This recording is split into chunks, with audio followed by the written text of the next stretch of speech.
Hello friends, आपका मेरे channel पर स्वागत है। आज की कहानी का शीर्षक है कर्म की गठरी, राजा भोज की कहानी।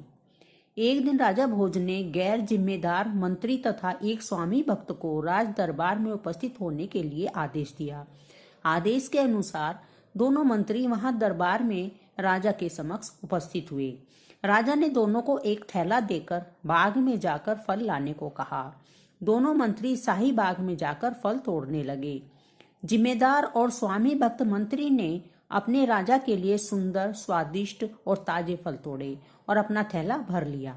वहीं कामचोर और लापरवाह गैर मंत्री ने विचार किया, राजा कौन सा थैला देखेगा और फल चुगेगा, जो समझ आए वही झटपट भर लेता हूँ।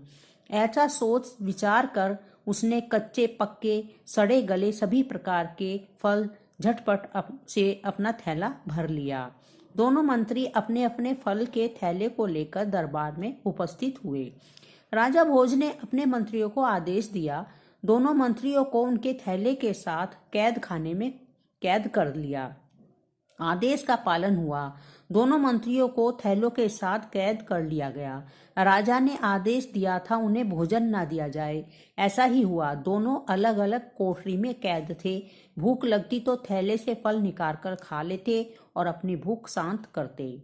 जिस मंत्री के पास स्वादिष्ट और उच्च कोटि के फल थे वह ज्यादा दिन तक फल को खाता रहा, जबकि गैर जिम्मेदार और लापरवाह मंत्री के फल तुरंत ही खराब और बर्बाद हो गए, क्योंकि उसने फल का चुनाव ठीक प्रकार से नहीं किया था। हालत यह हुई कि वह मंत्री बेहोश हो गया। उसको तत्काल उपचार के उपरांत दरबार में उपस्थित किया गया। राजा भोज ने मंत्री को समझाया, यह जीवन एक सुंदर बाग के रूप में है। यहाँ सुंदर और स्वादिष्ट फल के अनुरूप अपने जीवन को चुनना चाहिए, उत्तम व्यवहार करने चाहिए और अपने इस छोटे से जीवन रूपी थैले को भरते रहना चाहिए। बुरे कर्म बुरे समय में काम नहीं आते, अच्छे कर्म ही बुरे समय में संबल बनते हैं। इसलिए सभी को अच्छे कर्म करना चाहिए।